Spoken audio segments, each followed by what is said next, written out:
कुछ प्राचीन ग्रंथों में कलयुग को सभी युगों में सबसे अंधकार में बताया गया है।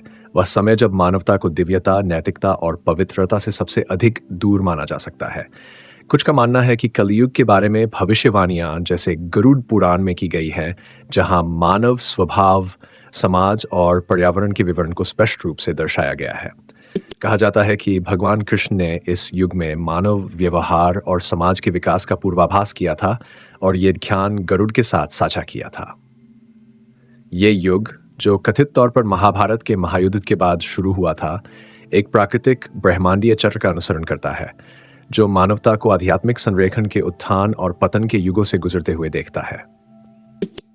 कलयुग में कहा जाता है कि मनुष्य धीरे धीरे आध्यात्मिक सत्य से अधिक भौतिक इच्छाओं को प्राथमिकता देंगे। धन, शक्ति और अहंकार को करुणा, ज्ञान और निस्वार्थता के मूल्यों से ऊपर रखा जाएगा। लालच और स्वार्थी उद्देश्य मानव संबंधों की पहचान बन सकते हैं, जिससे लोग व्यक्तिगत लाभ के लिए धर्म का अनदेखा करने लगेंगे। प्राचीन विवरणों के अनुसार समाजों में भ्रष्टाचार में वृद्धि होगी और उत्तम गुणों की जगह द्वेष और नैतिक पतन ले सकते हैं। इसके अलावा कलयुग के कुछ वर्णन ये भी कहते हैं कि लोग आध्यात्मिक शिक्षाओं को नजरअंदाज करेंगे और ज्ञान का उपयोग सच्चे ज्ञान प्राप्ति के बजाय सामाजिक प्रतिष्ठा बढ़ाने के साधन के रूप में करेंगे।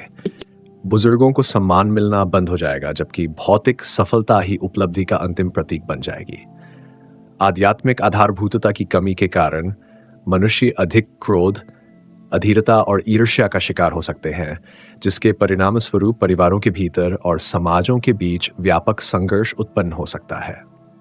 गरुड़ पुराण कलयुग के भौतिक प्रभावों का भी वर्णन करता है, जिसमें कहा गया है कि मनुष्यों की ऊंचाई और जीवन काल कम हो जाएगा। जैसे जैसे समाज पृथ्वी का सम्मान खो देता है, प्राकृतिक संसाधन कम हो जाएंगे और पर्यावरण का ह्रास बढ़ेगा। जल की कमी और कृषि का पतन भी इन परिवर्तनों के साथ देखा जा सकता है, जहां लोग प्राकृतिक पोषण से दूर होते हुए प्रसंस्कृत और पशु आधारित खाद्य पदार्थों की ओर बढ़ेंगे। जानवरों के प्रति जो करुणा कभी मौजूद थी, विशेष रूप से पवित्र पशुओं के प्रति, वह घट जाएगी, क्योंकि मनुष्य अन्य प्राणियों के साथ सह अस्तित्व की तुलना में भौतिक संपत्ति को अधिक महत्व देंगे। एक अन्य पूर्वानुमान यह कहता है कि कलयुग के चरम पर समाज का नैतिक कंपास लगभग उल्टा हो जाएगा। जो कभी पुण्य माना जाता था वह पुराना हो सकता है, जबकि जिन कार्यों को कभी तिरस्कृत किया गया था वे स्वीकार्यता प्राप्त कर सकते हैं। शुद्धता, विनम्रता और आत्म-अनुशासन को समय के साथ फीका होने के रूप में वर्णित किया गया है, जिनकी जगह स्वार्थ और त्वरित संतुष्टि से जुड़े गुण ले सकते हैं। धार्मिक प्रथाएं जो कभी समुदाय केंद्रित होती थी, सतही अनुष्ठानों में बदल सकती है, जिन्हें अक्सर सामाजिक अपेक्षाओं को पूरा करने या व्यक्तिगत छवि बनाए रखने के लिए उपयोग किया जाता है, न कि सच्ची भक्ति के लिए। विवाह, अंत्येष्टि और अन्य जीवन घटनाओं जैसे पारंपरिक संस्कारों के अभ्यास में भी महत्वपूर्ण परिवर्तन देखे जा सकते हैं, जो अब उस पवित्रता से बंधे नहीं रहेंगे जो कभी उनके पास थी। इसके अलावा कहा जाता है कि कलयुग में शिक्षा प्रणालियां भी स्थिति और लाभ की इच्छा से प्रभावित होंगी और शिक्षाओं में पवित्र ज्ञान का सार नहीं रहेगा। जबकि कुछ लोग आंतरिक विकास के लिए इस ज्ञान का अनुसरण करेंगे, अधिकांश लोग शिक्षा को केवल सामाजिक या आर्थिक प्रगति के उपकरण के रूप में देख सकते हैं, जिससे सद्गुण और अखंडता पर ध्यान कम हो जाएगा। ऐसे परिवर्तनों के साथ मानवता की आध्यात्मिक प्रवृत्तियां कमजोर होने की संभावना है, जिससे लोग आंतरिक और बाहरी संघर्षों के प्रति अधिक संवेदनशील हो सकते हैं। भविष्यवाणियां कहती हैं कि अंततः कलयुग के चरम पर अत्यधिक एक सामाजिक पतन और भौतिक पर्यावरणीय विनाश इसके अंत का संकेत देंगे, और ग्रंथों में वर्णन है कि ग्रह की प्रकृति स्वयं बदल जाएगी। पेड़ फल देना बंद कर सकते हैं, खाद्य संकट बढ़ेगा और वनस्पति की गुणवत्ता घटेगी।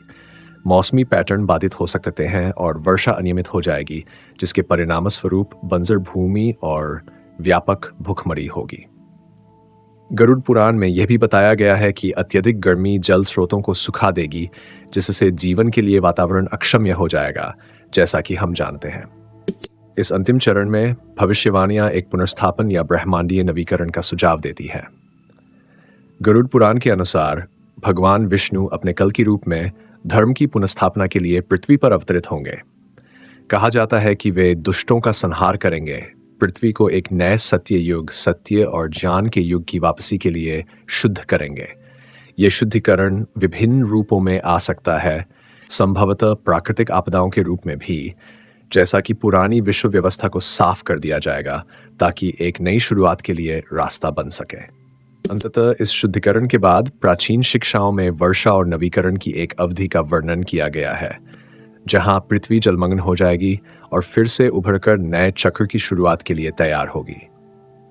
सत्य युग की वापसी के साथ धार्मिकता और आध्यात्मिकता के पुनः प्रभुत्व की भविष्यवाणी की जाती है, जिससे मनुष्यों को उस समय की ओर वापस ले जाया जाएगा जब अस्तित्व के केंद्र में सामंजस्य और धर्म की प्रधानता थी।